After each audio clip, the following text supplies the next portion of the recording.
দাবি তো করতে পারি, আমরাও তো বলতে পারি যে আমাদের সেই 21-এর পর থেকে লাগাতার তৃণমূলের বন্ধুরা আমাদের আইএসএফ কর্মীদেরকে বিভিন্নভাবে অত্যাচার করেছে, সেটা আপনারা দেখান না। আর আপনাদের একটা শোনা কথা বলে বলছেন দাবি, অবশ্যই দাবি থাকতে পারে, স্থানীয় পুলিশ প্রশাসন আছে, এটা খতিয়ে দেখবে কে বা কারা করেছে। ঘটনাটা হলো যে ব্যক্তিটা উনি দাবি করছেন আহত এবং জানার উপর হামলা করা হয়েছে, আপনারা জানেন উনি আমাদেরই দলের প্রতীকী, আমাদের দলেরই টিকিটে উনি নির্বাচিত জনপ্রতিনিধি হয়।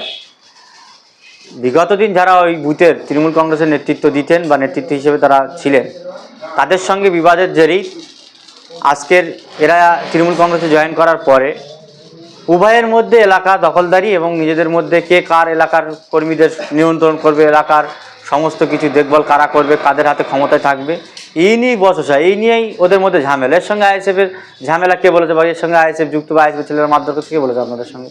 তাহলে এটা কি বলা যেতে পারে যে নিজেদের কিছু ভাগাভাগির জন্য দোষটাকে আইএসএফের ঘাড়ে চাপানো? এটা তো 100 বারে আপনারা জানেন, ভাঙড়ের তৃণমূল কংগ্রেসের সমর্থন নেই, ওদের যে যারা আছে সবটাই ওদের মধ্যে লবিবাজি, কে কার এলাকার রাস ধরে রাখবে, এলাকার মধ্যে কে কারা করে খাবে, মাটি ব্যবসা থেকে শুরু করে এলাকায় বিভিন্ন রকম অরাজকতা, যে সমস্ত আনলিগাল কাজপত্র কারা করবে, কাগজ কাজ করবে, সেই সবগুলোই কারা করবে, এই নিয়েই সমস্যা ভাঙড় এলাকাতে। আইএসএফদের সঙ্গে কোনো রকমই ভাঙড়ের সমস্যা নেই।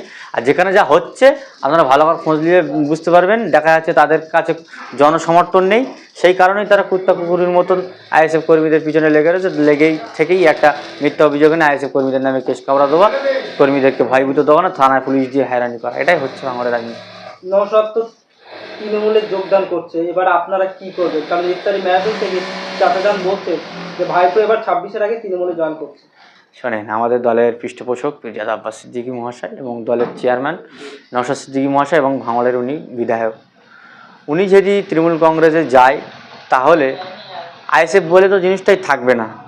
আমরা যেটুকু নওশাদ সিদ্দিকী মহাশয়ের সম্পর্কে জানি, ওনার রাজনীতি সম্পর্কে, বা উনি যে একজন স্বাধীনতা সংগ্রামী ঘরের আওলাদ এবং তিনি যে দলের প্রতিষ্ঠাতা, তিনি দলের সর্বক্ষণ তিনি দলের সময় কার্যক্রমের সঙ্গে তিনি যুক্ত, রাজ্যের বিভিন্ন প্রান্তে, সে মুর্শিদাবাদ থেকে মালদা থেকে শুরু করে কোচবিহার, বর্ধমান থেকে শুরু করে দক্ষিণ চব্বিশ পরগনা, উত্তর চব্বিশ পরগনা, হাওড়া জেলা, বিভিন্ন জেলায় তিনি যেভাবে জনপ্রিয়তা অর্জন করেছেন, সে জায়গায় দাঁড়িয়ে তিনি যদি তৃণমূলের কাছে আত্মসমর্পণ করে, এটা নওশাদ সিদ্দিকীর কাছে লজ্জাজনক। আর কারা বলছে, এই এক শ্রেণীর তৃণমূলের যারা নওশাদ সিদ্দিকী সদা সর্বদাই ঝানার পিছনে লেগে থাকে, এই সমস্ত কথাবার্তা বলে নিরীহ কর্মী, আমাদের মতন যারা কর্মী আছে তাদের মনোবল ভাঙার চেষ্টা করছেন। কোনো রকমই কোনো মতেই নওশাদ সিদ্দিকী মহাশয় তৃণমূলের সঙ্গে তিনি যাবেন না। তিনি গিয়েছিলেন, আপনারা জানেন, ভাঙড়ের বিধায়ক ফান্ডের যে টাকা, বিধানসভা নির্বাচনীয় কেন্দ্রে যে ডেভেলপ করার জন্যে বিধানসভার যে অ্যালাটমেন্ট টাকা থাকে, সেই টাকার কার্যক্ষেত্রে বিভিন্ন ব্লক, 2 ব্লকের ভিতরে বিভিন্ন রকম কাজের বাধা সৃষ্টি হচ্ছে। এমএলএ ফান্ডের যে বিভিন্ন লাইট, কল, রাস্তা, আমরা যে সমস্ত কাজের স্কিম দিয়ে রেখেছি, সেই সমস্ত কাজগুলো ব্যাপক আমাদের এসডিও থেকে শুরু করে এবং আমাদের জেলা থেকে, ডিস্ট্রিক্ট থেকে শুরু করে ব্লক, ডিস্ট্রিক্ট ব্যাপকভাবে আমাদের সমস্যা করছে। এই সমস্ত বিষয়গুলো নিয়ে নওশাদ সিদ্দিকী মহাশয় তিনি নবান্নে গিয়েছিলেন, রাজ্যের মুখ্যমন্ত্রী তাঁর কাছে গিয়েছিলেন, তিনি প্রশাসনের প্রধান, তাঁর সঙ্গে অবশ্যই একজন বিধায়ক হিসেবে যাওয়ার দরকার, তিনি গিয়েছিলেন বিষয়গুলো আলোচনা করতে। রায়নুর সাহেব, একটা বিষয় আমাদের অন্তত ক্লিয়ার করুন যে আপনারা আইএসএফ অর্থাৎ ইন্ডিয়ান সেকুলার ফ্রন্ট দল করেন এবং তৃণমূল কংগ্রেসের যেটা দাবি যে নওশাদ সিদ্দিকী মুসলিমদের নিয়ে রাজনৈতিক দল করছে এবং পীরের ছেলে কেন রাজনীতি করবে, এটা শাসকের অভিযোগ। কিন্তু যে ভাঙড় বিধানসভায় যে ইফতারি মেহফিল, এটা আমরা দেখলাম যে ক্যানিংপুরের বিধায়ক শওকত মোল্লা মাথায় টুপি দিয়ে পীরজাদার পাশে বসে ইফতারি করছেন। তাহলে তিনিও তো মুসলিম সম্প্রদায়ের মানুষের কাছ থেকে ভোট নিয়ে তিনি রাজনীতি করছেন, তাহলে নওশাদ কেন করতে পারবে না? এই বিষয়টা ক্লিয়ার করুন। আপনারা জানেন, আমাদের ইন্ডিয়ান সেকুলার ফ্রন্ট তাঁরা সদা সর্বদাই বাংলা লাঞ্ছিত, বঞ্চিত, দলিত, আদিবাসী, পিছিয়ে পড়া সমাজের কথা বলেন। সে মুসলিম হতে পারে, হিন্দু হতে পারে, খ্রিস্টান হতে পারে, বৌদ্ধ হতে পারে। অতএব ভোটের রাজনীতি নওশাদ সিদ্দিকী মানুষের নিয়ে করেন না। এই শওকত মোল্লা সহ ওনার দলের নেতা নেতৃত্বরা বলতো নওশাদ সিদ্দিকী মহাশয় মুসলমানদের নেতা, মুসলমানদের হয়ে তিনি গলা ফাটাচ্ছেন। অতএব আপনারাই বললেন, বা আমরাও দেখেছি, উনি একটা ইফতারের মাহফিল করে অনেক পীর সাহেব থেকে শুরু করে অনেক মৈ সাহেবদেরকে এনে এলাকায় করেছে। আপনাদেরকে ভাবতে হবে, যদি তাই হয়, বর্তমান সময়ে আমরা দেখতে পাচ্ছেন সোশ্যাল মিডিয়ায় একেবারে একদম মিডিয়া জগতে শোরগোল পড়ে গেছে রাজনীতিতে, সেটা হলো রাজ্যের বিরোধী দলনেতা শুভেন্দু অধিকারী মহাশয়। তিনি যেভাবে মুসলিমদের নামে কটূক্তি ভাষায় কথাবার্তা বলছেন, বিশেষ করে গত পরশুদিন তিনি যেভাবে রাজ্যের বিধানসভা যে সমস্ত মুসলিম বিধায়করা আছে তাদেরকে তিনি বলেছেন 26-এ যদি বিজেপি ক্ষমতায় আসে ওই সমস্ত বিধায়কদের বিধানসভার বাইরে চ্যাংতলা করে ফেলবে। যদি বিধায়কদের এই অবস্থায় হতে পারে তাহলে এ রাজ্যের মুসলমান সাধারণ মানুষদের বিজেপি কী করতে পারে? এর বিরুদ্ধে বর্তমান রাজ্য সরকার তারা কি ব্যবস্থা নিচ্ছে, তাদের কি পদক্ষেপ, আমরা কোনো রকম তাদের কোনো কিছু দেখতে পাচ্ছি না।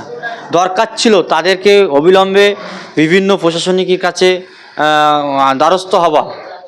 আমাদের শুভেন্দু অধিকারী মহাশয় যে কথাবার্তা বলেছেন, রাজ্যের একটি ধর্মকে এর মানুষের যেভাবে তিনি নোংরামি ভাষায় লাগাতার মুসলমানরা ওই তারপরে বিধায়কদের নামে যে কথাবার্তা বলেছেন, এ কথা নিয়ে তাদের প্রতিবাদ করা দরকার ছিল। বিভিন্ন জেলায়, বিভিন্ন ব্লকে, বিভিন্ন বাজার লাগা, বিভিন্ন কলকাতার রাস্তায় নামা দরকার ছিল। এবং বিধানসভার যে সমস্ত বিধায়করা আছেন সে মুসলমান বডি, কিন্তু মুসলমানের সাথে সাথে আরও যে সমস্ত আমাদের প্রতিবেশী, আমাদের অন্য ধর্মের দাদারা, ভাইয়েরা, বিধায়িকারা আছেন, তারা সকলে ঐক্যবদ্ধ ভেবে শুভেন্দু অধিকারী মহাশয় বিধানসভার বাইরে তাদেরকে জবাবদিহি করা দরকার ছিল।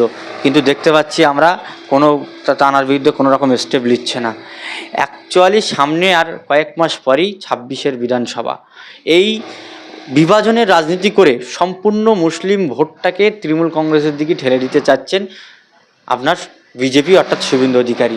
এটাকে কেন্দ্র করে আগামী 26-এ এই রাজ্যের তৃণমূল ব্যাপক সংখ্যাগরিষ্ঠতা নিয়ে তারা বিধানসভায় উঠবে এবং এই শুভেন্দু অধিকারী পরবর্তীতে ফের দেখবেন যেখানকারই যে জায়গায় তিনি গাছ তৈরি হয়েছিলেন সেই মালিকের কাছে তিনি চলে যাবেন। অতএব এদের উভয়ের মধ্যে এই সেটিং রাজনীতি নিয়েই এই রাজ্যের জাতি ধর্ম নির্বিশেষে হিন্দু মুসলমানের মধ্যে একটা বিশাল মনোমালিন্য ঘটানোর চেষ্টা করছে। কিন্তু আমার বাংলার মানুষ, ওদের রাজ্যের মানুষ সকলেই শান্তিপ্রিয় মানুষ, সংবিধান প্রিয় মানুষ। তারা সংবিধান মেনেই এ রাজ্যে বসবাস করে, গণতান্ত্রিক মেনেই তারা বসবাস করে।